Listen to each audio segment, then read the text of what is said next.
having that kind of protector who can be physical, like that physical protection. It is a really magnetic draw, I think, for a lot of readers. We're Heather and Natalie, the Romance Rippers, romance addicts and authors. We're here to help you craft stories that leave your readers begging for more. This is the time to get that story out of your head and give book lovers the emotionally satisfying ships they crave. Now let's get to the heart of romance. And today's breaking news. Monster! It's Heather. And Natalie. We're the Romance Rippers. Welcome. As part of our lead up to Halloween, today we're talking about monster men, delving a bit more into the draw of monstrous men as romantic leads, specifically in romance novels. In a tale as old as time, monster romantic interests are more modernly thought of as like Beast from Disney's Beauty and the Beast movie. But these monstrous men go back way farther than that, even farther than the original Beauty and the Beast story and its conception. Pretty much from ancient times. Ancient times, yeah. This is thinking of a lot of the ancient pantheons. Yeah, a lot of they ancient often gods. have, the humanoid figures of gods, and then you have the more monstrous pieces like birds. Birds, Horus in Egyptian mythology. You have like Zeus changing into animals and being a pretty monstrous god altogether. Yeah, pretty much across any kind of culture. You have your Western, Eastern. You have your men or gods that turn into a monster or beast form. Monstrous men have definitely had a resurgence in the last decade, but specifically I would say the last 5 years. We've really seen it become very popular in mainstream. Yes, it's not just in indie publishing anymore or fan fiction. It is getting published by traditional publishers now. And I think there's a lot of authors who are becoming quite big names who dabble in, if not all of their books being monster romance. They have specific series highlighting that specific trope. We're going to be going and delving in a bit deeper about some of the ingredients that really make monster men so tempting, I think, for both authors to write and readers to read in books that you probably have seen around, especially the TikTok community. Ice Planet Barbarians with aliens, Morning Glory Milking Farm, which was a bit of a meme that has minotaurs and a lot of other side characters that are often like either monstrous or mythological in their basis. And also The Dragon's Bride is another one that comes to mind. Monster romance at its core, definition-wise, is quite simple in that the main character or love interest is clearly not human. So you can have a lot of options when you do that. There are so many options when you go with monstrous characters because you can be pulling from mythology. You could be doing aliens, working with the paranormal, fantasy creatures or beings, cryptids are quite popular. And then also human men turned into beasts via curses. Like what we talked about with the intro with Beast from Beauty and the Beast. That's a really classic monster trope. And the list can go on and on. Another key of monster romance is that any of these men who are have a beast form, so like werewolves or anything like that, where they change from a human to a beast, the beast part of them is also still sentient and able to consent to being in a relationship or any physical intimacy that occurs with the their counterpart in the couple. Their romantic interest. And that also goes with say monsters who are of a different species entirely, like excluding shapeshifters, werewolves, or where they have a humanoid normal looking form. There is that sentience to be able to consent to actually have a relationship, and thus you can have those deeper emotional connections and you don't get into weird waters. In my experience as a reader with monster romance, I also find that one of the really basic reasons we as readers really like monstrous men is because there is that area that we get to project ourselves onto. Everyone has been like the teenage girl feeling like, oh my gosh, I'm not like other girls, but like I feel monstrous. I feel other, and you can really see yourself with some of these characters. And I think it can be a very safe place to be kind to that part of yourself that's felt that way. The appeal of seeing ourselves and that part of us that feels very ostracized within a character who is actually monstrous gives us this reassurance that we too can find love. If they can find love, if they get that answer to the question, does true love exist? And it's yes, then we can too. Mm-hmm. There's a catharsis in that. So with a lot of monster romance where you have usually the male protagonist who's more the monstrous one of the couple, I think there is also that draw of honestly often dangerous men, and there's a power in that. And as a reader, we're often, I feel like sometimes, we can feel powerless if we're not making often active choice in our lives, and having that kind of protector who can be physical, like that physical protection, it is a really magnetic draw, I think, for a lot of readers, because we want to be protected. I feel like a lot, especially, we want a partner who is capable of protecting us, and that's often in these books physically. I would say other books, it gets put into, like, I don't know, say you're reading the more Cinderella story, it's more he can protect you because of his wealth and connections, and in this it's more the physicality. The masculine can be very wild, and so we are those of us who are feminine essence beings are naturally drawn to the wild, to the dangerous, because we sense that one, that's just like attractive because there's a freedom that comes from seeing somebody fully expressed that way. Like being around someone like that it's attractive. Mm-hmm. It brings that out in us. It makes us feel like we can be more of ourselves. And so when we have a romantic partner whose very being is like that, they cannot be any other way. Like the monster man cannot hide what he is. He cannot put the primal part of him away, even if he sometimes wants to. That gives us like the freedom through that relationship to feel that way as well. Another thing that monster men in romance offer us is safety to explore the taboo within fiction. Monster romances often play in the realm of extremes. Large size differences, different social backgrounds, relationship dynamics, they can all be heightened within the role of the masculine and feminine in this context. And we can really only delve into this a smidge on YouTube. But if you are at all familiar with monster romances, specifically of the spicier variety, you know what we're talking about here.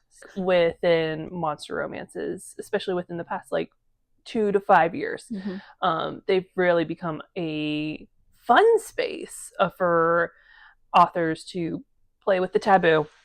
And also like playing with often very soft relationship dynamics. And there's that duality of the bite of dealing with like the more taboo things within society, also with monster romances in relationship to having a safer space to explore often taboo subjects. There is this fine line between the feeling of fear and then also of attraction, because both of these feelings often elicit very similar reactions within our bodies.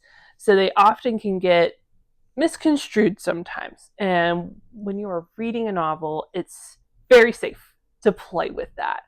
And when you're dealing with monstrous lead romantic leads, there is often that bit of fear. Like if you have the werewolf love interest, you're always, in the back of your head being like, oh, well, is this something that could get her hurt? Could she get turned into a werewolf? Same thing with vampires. There's that edge of danger paired with the physical attraction that I think can be a really intoxicating mix for readers. It's very exciting for authors as well to get to explore these things that you just don't get to in other types of romances. Or it feels more uncomfortable. It does. It can feel more uncomfortable. Yeah. It's not as socially acceptable or to delve into, is she gonna die or not, with a man when he's a man. And that can be interesting, and dark romance plays into that a lot. Yes, but that's a little bit different than monster romance. A really popular trend within monster romances is the cinnamon roll, or the secret cinnamon roll. So you often have, often I would say the outwardly monstrous looking ones, not necessarily the vampires or even the werewolves, though that can also be.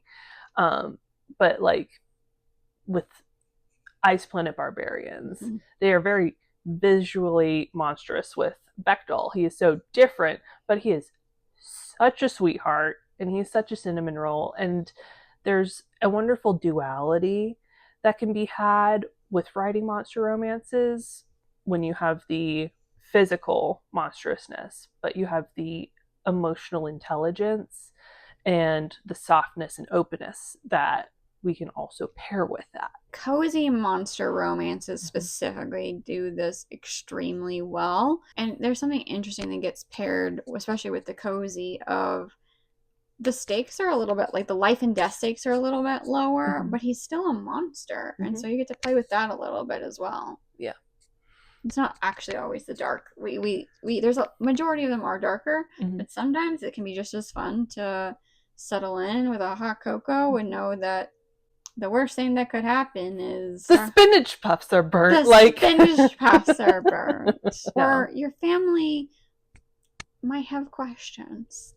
Yeah, maybe. Just maybe a couple. It can happen with cinnamon roll monster men. But there is also this draw of being able to delve into and get connection with sometimes the more prickly of monster men. Usually they are grumps and a bit more prickly, a little bit more maybe even jaded because of things that they've experienced. So they hold their romantic interest a little bit further than in some books. But I know as readers, it's just so juicy when they finally let their guard down and you get to see the actual soft, gooey heart that is in there that was being protected by all that prickle, because potentially they've been hurt before.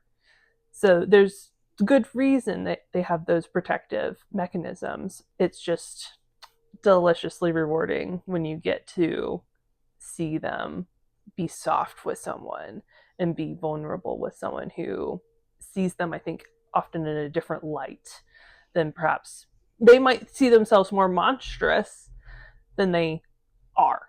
This dynamic also plays up an interesting one in monstrous men, which is the power that, in this case, usually the woman has to get him to open up, to make him feel safe, to be softer. There's so much power in that. Yes, like creating emotional safety. Yeah, she creates emotional. He a lot of physical safety for her, and she in turn creates emotional safety for him in this particular dynamic, and that is incredibly satisfying, because like especially if the woman is like the female main character, like she's the protagonist, it reminds us as women that we have that power as well to help people feel emotionally safe, and men as particular. Again, you can really use that with some of the obligatory building blocks we've talked about previously, because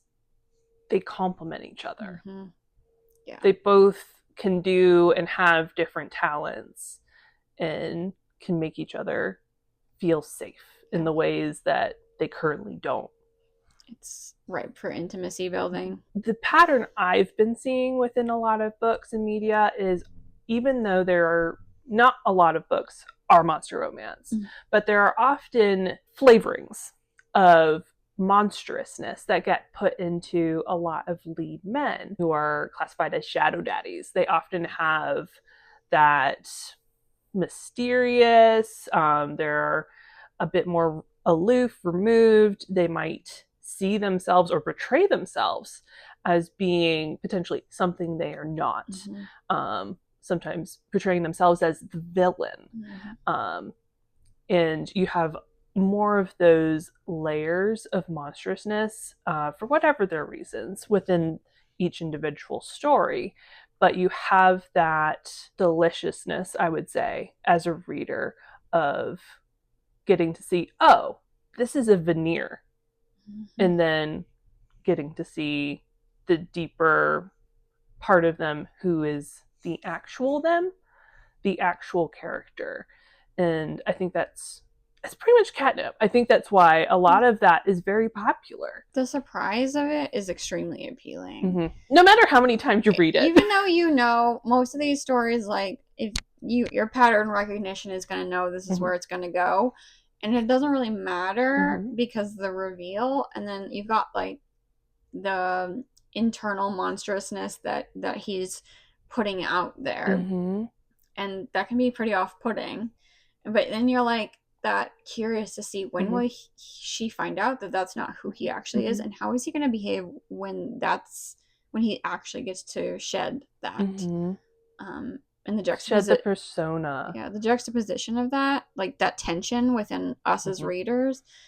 It keeps you reading. It keeps you reading. And so it's why it's so popular for authors right now to write it. Yeah. And it's fun to write. But yeah, I just find that very interesting. Like that little bit of monstrousness, even without specifically the monster, it gets put into a lot of books.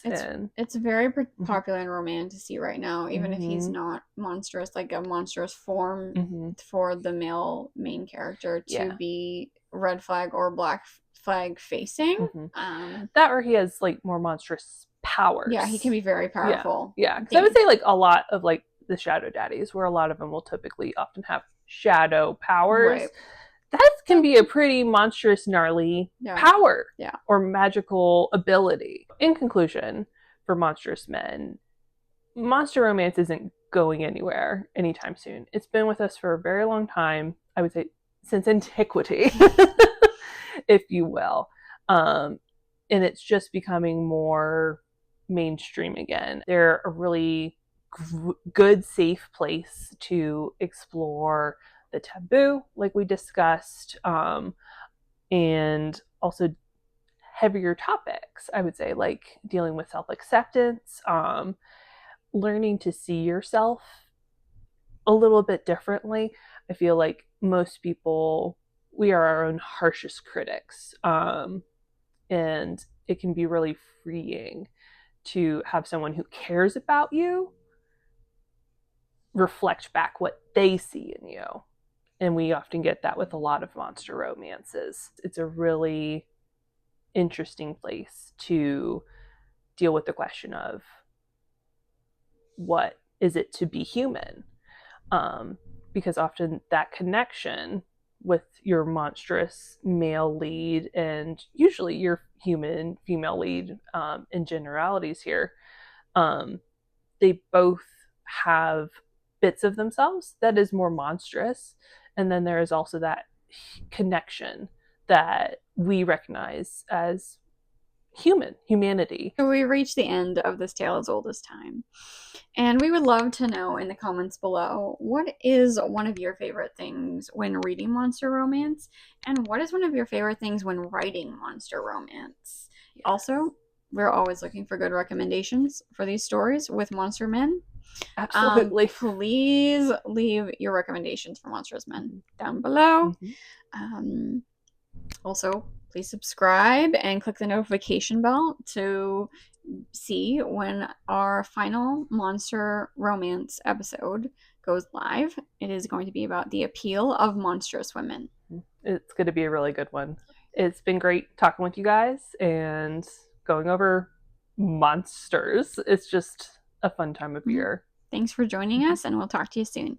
Bye. Thanks for joining us today. Like this video if you found it helpful, and subscribe for more romance writing tips and tea on Thursdays. You can also find us on other socials at The Romance Rippers. And before you go, share one of your tried and true romance writing tips below. We'll see you soon.